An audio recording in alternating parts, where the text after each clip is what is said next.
దేవునికి మహిమ కలుగునుగాక. దేవాది దేవునికి నా స్తుతులు స్తోత్రాలు చెల్లిస్తా ఉన్నాను. ప్రియా దేవుని సంఘమా, ఈ చక్కని సమయంలో దేవుని వాక్యాన్ని ధ్యానించడానికి, ఆత్మీయముగా బలపడడానికి దేవుడిచ్చిన ఈ మంచి అవకాశాన్ని బట్టి, సమయాన్ని బట్టి దేవుని స్తుతిస్తా ఉన్నాను.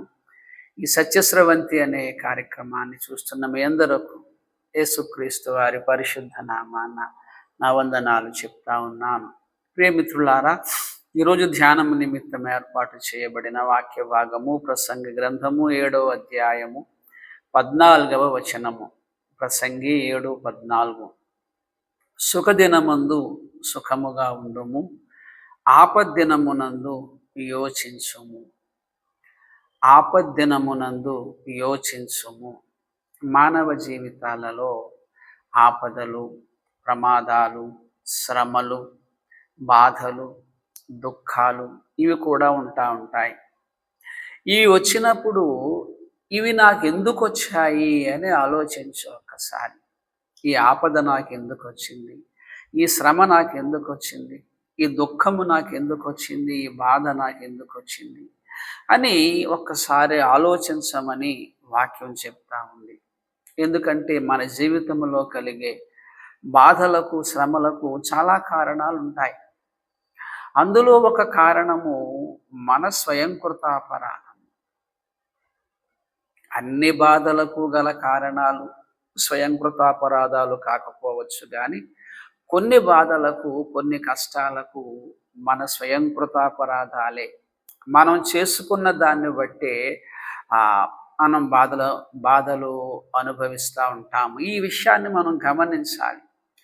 నా స్వయంకృతాపరాధము వలనే కదా నాకు ఈ శ్రమ వచ్చింది అని ఆ భావన మనలో కలిగి ఉన్నప్పుడు ప్రియులారా, దేవుని యొక్క సహాయాన్ని మనం పొందుకుంటాం.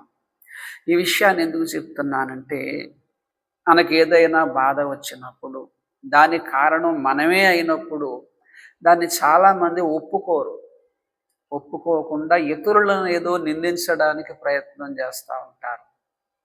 ఒకసారి ఈ భావానికి సంబంధించిన కొన్ని వచనాలను మనం చూద్దాము. లూకాసు సువార్త 23వ అధ్యాయము 41వ వచనము.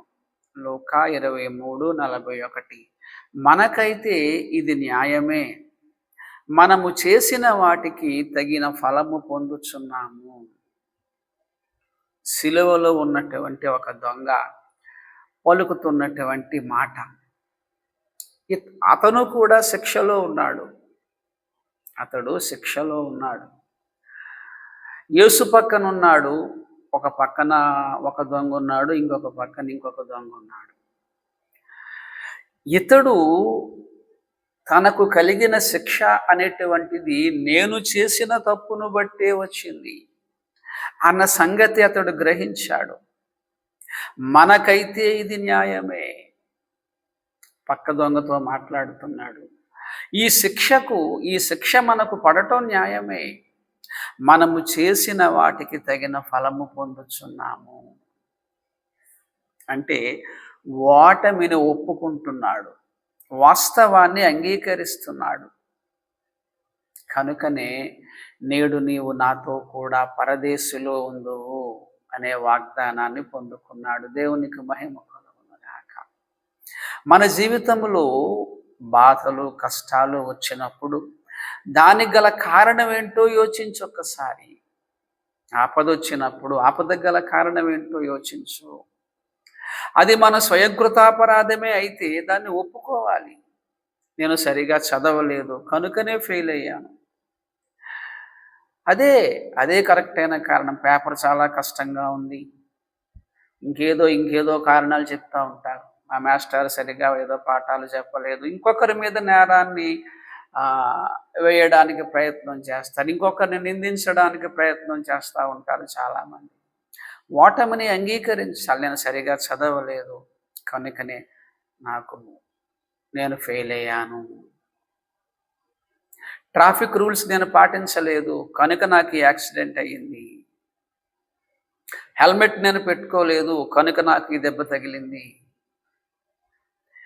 నిజాలను ఒప్పుకోవాలి.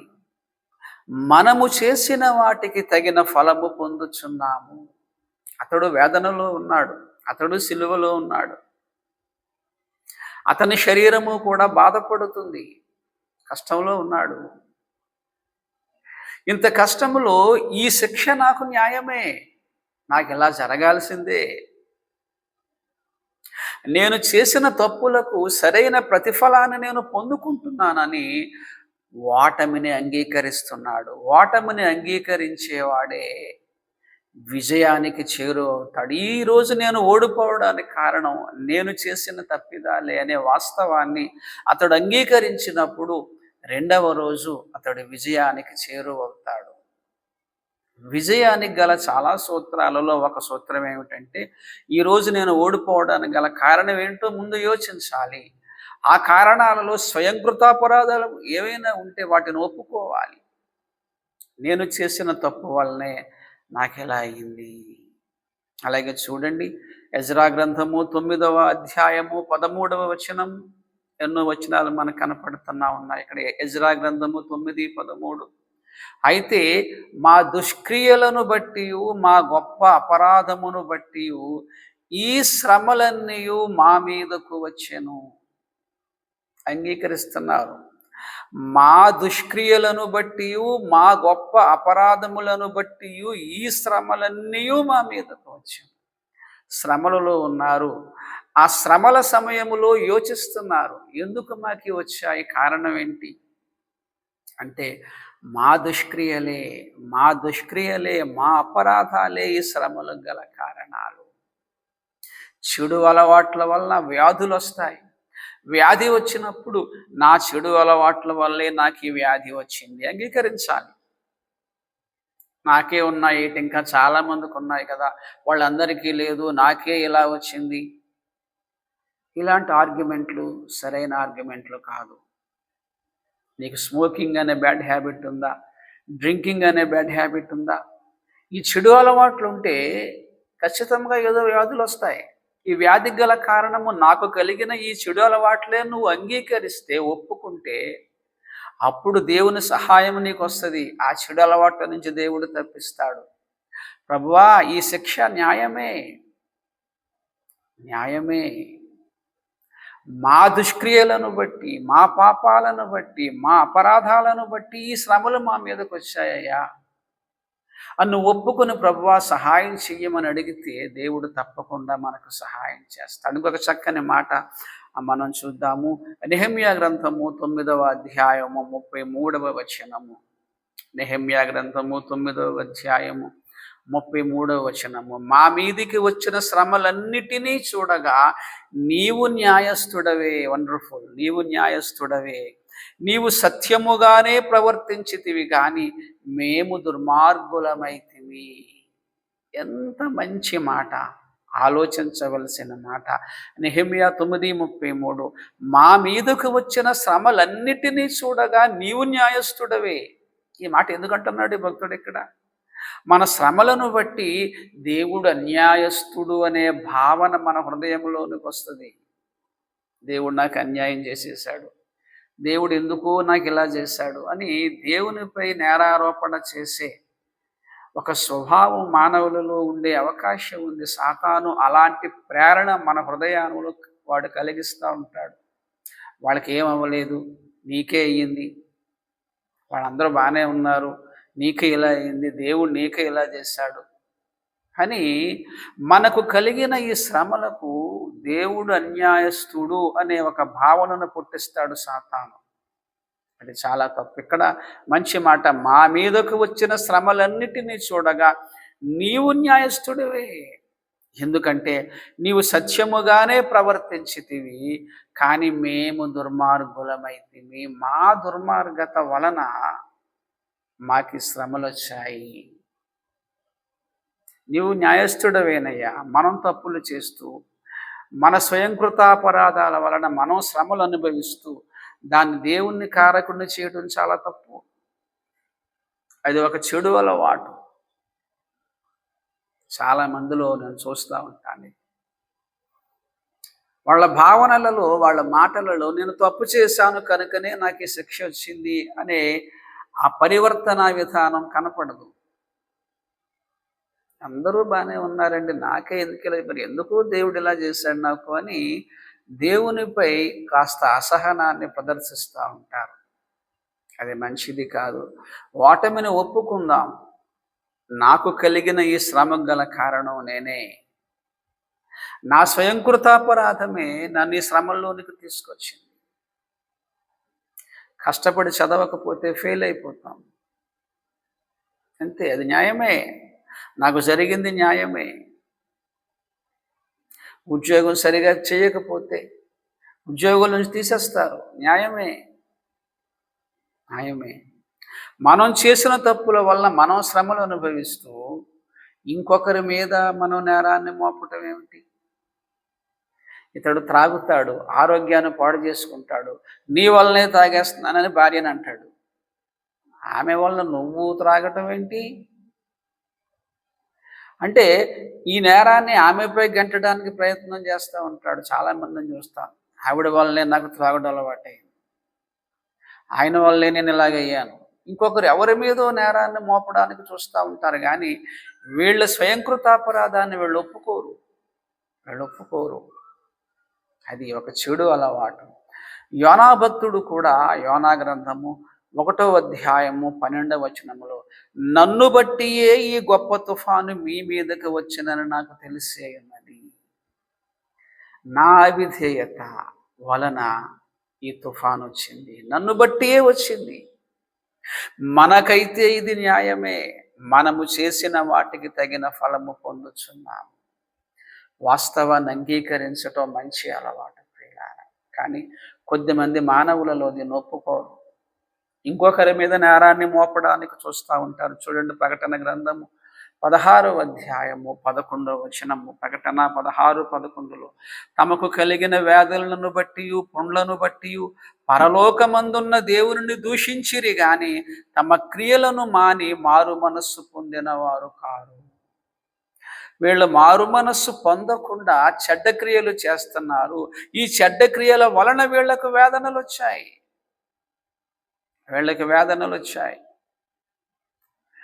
ఈ వేదనలను బట్టి, అయ్యో మా చెడ్డ పనులను బట్టే కదా మాకు ఈ వేదనలు వచ్చాయని మారు మనస్సు లేదు. కానీ ఈ వేదనలు మాకు దేవుడే ఇచ్చేశాడు, దేవుడే మమ్మల్ని బాధించేస్తున్నాడని దేవుణ్ణి దూషిస్తున్నారు ఏకంగా. ప్రియదేవుని సంఘమా, ఇలాంటి మనస్తత్వము కొద్ది మందిలో ఎక్కువగా ఉంటుంది, కొద్ది మందిలో తక్కువగా ఉంటుంది. అంటే దేవుడు ఏదో నాకు అన్యాయం చేశాడు అనేటువంటి ఒక భావనను కొద్దిమంది కలిగి ఉంటారు. ఆయన ఎప్పుడు అన్యాయస్తుడు కాడు, దేవుడు న్యాయవంతుడు. మన తప్పిదాలకు తగినటువంటి శిక్ష వస్తుంది. సో మన తప్పిదాలను మనం ఒప్పుకుంటే దేవుడు ఆ శిక్ష నుండి తప్పిస్తాడు. అంతే తప్ప దేవుణ్ణే దూషిస్తే, శిక్షను తప్పించే దేవునినే మనం దూషిస్తే, ఆయన పైనే మనం నేరాలు మోపితే, ఆయననే నిందిస్తే ఇంకా మనకు శ్రమలు ఎలా పోతాయి? ప్రియదేవుని సంఘం, ఇక్కడ మంచి మాట, మనకైతే ఇది న్యాయమే.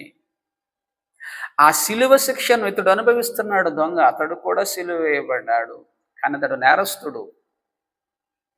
యేసు ప్రభు వారు ఇతను ఏ నేరము చేయలేదయ్యా, ఇతను పరిశుద్ధుడు. మనకైతే ఇది న్యాయమే, కానీ ఆయన ఏ నేరము చేయనటువంటి పరిశుద్ధుడు శిక్ష అనుభవిస్తున్నాడు. అంటే అతని హృదయము ఎంత వికసించిందో చూడండి. వాస్తవాలను అంగీకరిస్తున్నాడు, తన పాపస్థితిని అంగీకరిస్తున్నాడు, యేసు పరిశుద్ధతను కూడా అతడు గ్రహించగలిగాడు. దేవునికి మహిమ కలుగునగాక. ఆధ్యాత్మిక జీవితంలో ఇవి రెండు చాలా ప్రాముఖ్యమైన విషయాలు.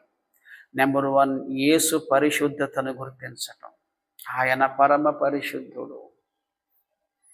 మనస వాచ కర్మేణ ఆయన పరిశుద్ధుడు. మనము పాపులము. కనుకనే ఈ సంగతి మనం గ్రహించినప్పుడు మనము దేవునిని ఆశ్రయిస్తాము. ఈ రాజ్యముతో వచ్చినప్పుడు నన్ను జ్ఞాపకం చేసుకో. యేసుని అడుగుతున్నాడు, అడగవలసిన వ్యక్తిని అడుగుతున్నాడు. ఎందుకంటే ఆయన పరిశుద్ధతే నన్ను పాపము నుంచి విమోచిస్తుందన్న సంగతి అతను గ్రహించగలిగాడు. ఇతడు పాపస్థితిని ఒప్పుకుంటున్నాడు. ఈ శిక్ష నాకు న్యాయమే, నాకు న్యాయమే. సోదరిమణులారా, ఈ చక్కని హృదయము మనము కూడా కలిగి ఉండాలి. మన జీవితాలలో మనం చేసిన తప్పిదాల వలన ఏదైనా శిక్షలు, బాధలు, కష్టాలు మనకు వచ్చినప్పుడు వాటిని మనం అంగీకరించాలి. నేను చేసిన తప్పు వల్లనే నాకు ఇలా కలిగింది, ప్రభువా నన్ను క్షమించు తండ్రి, మరలా ఈ తప్పిదం నేను చేయకుండా నాకు సహాయం చేయి ప్రభువా అని దేవుని సహాయాన్ని అడగాలి తప్ప దేవుణ్ణి నిందించటం అనేటువంటిది ఒక చెడు అలవాటు. సామెతలు గ్రంథము 19వ అధ్యాయము 2-3 వచనాలు. సామెతలు 19:2-3. ఒకడు తెలివి లేకుండుట మంచిది కాదు, ఒకడు తెలివి లేకుండుట మంచిది కాదు, తొందరపడి నడుచువాడు దారి తప్పిపోవును, తొందరపడి నడుచువాడు దారి తప్పిపోవును. ఒకని మూర్ఖత వాని ప్రవర్తనను తారుమారు చేయును, ఒకని మూర్ఖత వాని ప్రవర్తనను తారుమారు చేయును. అట్టివాడు హృదయమున యెహోవా మీద కోపించును. దేవుడు ఎందుకు నాకు ఇలా చేశాడు, దేవుడు నాకు ఎందుకు ఇలా చేశాడు, వాళ్ళు బాగున్నారు, వీళ్ళు బాగున్నారు, నాకు ఎలా అయిపోయిందేంటి? కానీ ఎప్పుడైనా నీ గురించి నువ్వు స్వపరీక్ష చేసుకున్నావా? నాకెందుకు ఎలా అయింది? ఒకడు తెలివి లేకుండా మంచిది కాదు, నువ్వు తెలివిని సంపాదించుకోలేదు. అలాగే తొందరపడి నడుచువాడు దారి తప్పిపోవును. తొందరపాటుతనం ఎక్కువ ఉంది నీకు తెలివి లేదు, తొందరపాటుతనం ఉంది. అలాగే ఒకని మూర్ఖత వాని ప్రవర్తనను తారుమారు చేయను, నీకు మూర్ఖత్వం ఉంది. వీటి వల్ల నువ్వు దారి తప్పిపోయావు, వీటి వల్ల నువ్వు శ్రమ అనుభవిస్తున్నావు. కానీ నువ్వేం చేస్తున్నావు తెలుసా? యెహోవా మీద కోపపడుతున్నావు, దేవుని మీద కోపపడుతున్నావు. తప్పిదము నీది, దానికి ఫలితాన్ని నువ్వు అనుభవిస్తున్నావు. ఆ తప్పును ఒప్పుకోకుండా దేవుని మీద నువ్వు కోపిస్తున్నావేంటి? ఇలాంటి మనస్తత్వము చాలా మందిలో ఉండటాన్ని మనం గమనిస్తూ ఉంటాం. ప్రియులారా, మనం ఏదో తప్పు చేయనట్టు, దేవుడే కావాలని మనల్ని ఏదో ఇందులోనికి, ఈ శిక్షలోనికి పంపేసినట్టు, ఇలాంటి భావనలు మన హృదయంలో పుట్టిస్తాడు సాతాను. మనకు కలిగిన శ్రమలకు మన స్వయంకృతాపరాధాలే కారణమైతే హృదయపూర్వకముగా వాటిని మనం ఒప్పుకోవాలి. ఇది ఆధ్యాత్మిక జీవితంలో విజయము. మన ఓటమిని మనం ఒప్పుకున్నప్పుడు, నా తప్పిదము వల్లే నేను ఓడిపోయాను ఒప్పుకున్నప్పుడు, నీ ఒప్పుకోలును బట్టి దేవుడు నిన్ను విజయం వైపుకు తీసుకువెళ్తాడు. ఆయనకే మహిమ కలుగు. ఆయననే నిందిస్తే ఎలాగా? రక్షించే ఆయననే నిందిస్తే, ఈ శ్రమలను తప్పించే దేవునిపైనే మన కోపం వచ్చేస్తే ఇక మనల్ని ఎవరు కాపాడతారు? మనం తప్పు చేసి మనం శిక్ష అనుభవిస్తున్నాము. వాళ్ళంటారు, వీళ్ళంటారు, నీ వల్లే నాకు ఎలా అయింది, నీ వల్లే నాకు ఎలా అయ్యింది అని ఇంకొకరి మీద నేరాన్ని మోపడాలు, చివరికి దేవునినే నిందించడాలు, దేవుని మీదే కోపడిపోవడాలు, దేవుణ్ణే దూషించడాలు. ఇది మంచి అలవాటు కాదు. చాలా మందిలో ఇది ఉండడాన్ని నేను గమనించాను. డబ్బులు ఇష్టానుసారంగా ఖర్చు పెట్టేస్తారు, అప్పుల పాలైపోతారు. మళ్ళీ ఇంకోరు ఎవరినో అంటారు, వాళ్ళని వీళ్ళని అంటారు, దేవుడిని అంటూ ఉంటారు. ఎందుకు? మనం చేసిన తప్పుకు మనం శిక్ష అనుభవిస్తున్నాము. నువ్వు సరిగ్గా చదవలేదు కనుక ఫెయిల్ అయ్యావు, అది నీ తప్పది. నీకు చెడు అలవాట్లు ఉన్నాయి కనుక నీకు వ్యాధులు వచ్చాయి, అది నీ తప్పది. మనం చేసిన తప్పులకి మనం శిక్ష అనుభవిస్తూ ఇంకొకరిపై నేరాన్ని మోపటం అనేటువంటిది మంచి అలవాటు కాదు, అది చెడు అలవాటు. అతిక్రమాలను మనం దాచిపెట్టకుండా వాటిని ఒప్పుకోవాలి, వాస్తవాలను అంగీకరించాలి, మన ఓటమిని అంగీకరించాలి. అప్పుడే దేవుడు మనలను విజయం వైపుకు తీసుకువెళ్తాడు. నేడు నీవు నాతో కూడా పరదేశంలో ఉండు. చక్కని వాగ్దానాన్ని పొందుకున్నాడు. తన జీవితంలో అతడు విజయాన్ని సాధించాడు. కారణం ఏంటంటే ఓటమిని అంగీకరించాడు, తన తప్పిదాన్ని ఒప్పుకున్నాడు. మనకైతే ఇది న్యాయమే అంటున్నాడు. ఆ శిక్ష నాకు కలగటం న్యాయమే, ఈ శిక్ష నాకు కలగటం న్యాయమే అని ఓపెన్గా ఒప్పుకుంటున్నాడు. అలాంటి హృదయం మనకుంటే అతడు పొందుకున్న వాగ్దానాన్ని మనము పొందుకుంటాం. అలాంటి చక్కని మనస్సును దేవుడు మనందరికీ కలుగ చేయనుగాక. ప్రియ దేవుని సంగమా, మన జీవితంలో ఎదురయ్యే శ్రమలకు మనమే కారకులమైతే అందుకు యోచించి ఒకసారి, ఈ శ్రమ నాకు ఎందుకు వచ్చిందో చూడు. ఇంకొకరి వల్ల నీకు వచ్చింది అనుకో, ఓకే, అతన్ని క్షమించు, ప్రభువా నాకు సహాయం చేయమని అడుగు. కానీ నీ వల్లనే వచ్చిందనుకో, ప్రభువా ఈ శ్రమ నా వల్లనే వచ్చిందని ఒప్పుకో. కానీ నేనేదో పెర్ఫెక్ట్ అనుకున్నట్లు, ఎవరో నాకు ఇలాగ చేశారు ఇది, లేకపోతే దేవుడే నన్ను ఇలాగా చేశాడు అనేటువంటి భావనలను మన హృదయంలోనికి రానివ్వకండి. అవి అత్యంత ప్రమాదకరమైనటువంటి ఆలోచనలు. సరేనా? ప్రార్థన చేసుకుందాం. ప్రేమ గల ప్రియ పరిశుద్ధ తండ్రి, మా జీవితాలలో కొన్ని శ్రమలకు కారణం మా స్వయంకృతాపరాధాలయ్యా. మేము చేస్తున్నటువంటి తప్పుల వల్లనే మీ శిక్షను మేము అనుభవిస్తూ ఉన్నాము. అది న్యాయమేనయ్యా. ఆ శిక్ష మా మీదకు రావటం న్యాయమే, ఆ శ్రమ మా మీదకు రావటం న్యాయమే తండ్రి.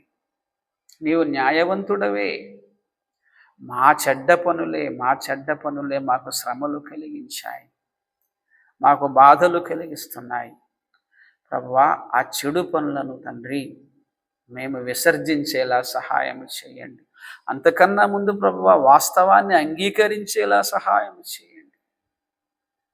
ఓటమిని అంగీకరించి మేము మీ ద్వారా విజయం పొందుకునేటట్టు సహాయం చేయండి. శిలువ పక్కన ఉన్న దొంగ వాస్తవాన్ని ఒప్పుకున్నాడు, ఈ శిక్ష నాకు పడటం న్యాయమే అంటున్నాడు. అలాంటి మనస్తత్వాన్ని మాకు దయచేయండి. వాస్తవాన్ని ఒప్పుకొని, మా తప్పిదాన్ని మేము ఒప్పుకొని దాచిపెట్టకుండా, ఎవరిని నిందించకుండా, మీ మీద కోపపడకుండా, వాస్తవాన్ని అంగీకరించి మేము ఒప్పుకొని తండ్రి పరివర్తన చెంది మీ వలన సహాయం పొందుకొని తండ్రి, మీ వలన వాగ్దానాలు మేము పొందుకునేటట్టు సహాయం చేయమని యేసు వారి పరిశుద్ధ నామముని ప్రార్థన అడిగి వేడుకొనుచున్నాము తండ్రి. ఆమెన్. ఇప్పుడు మన తండ్రి అయిన దేవుని ప్రేమయు, కుమారుడైన యేసుక్రీస్తు వారి కృపయు, పరిశుద్ధ ఆత్మదేవుని అన్యోన్య సహవాసం ఇప్పుడు ఎల్లప్పుడూ సదాకాలము మనందరిపై తోడైండును గాక. ఆమెన్. వందనాలండి.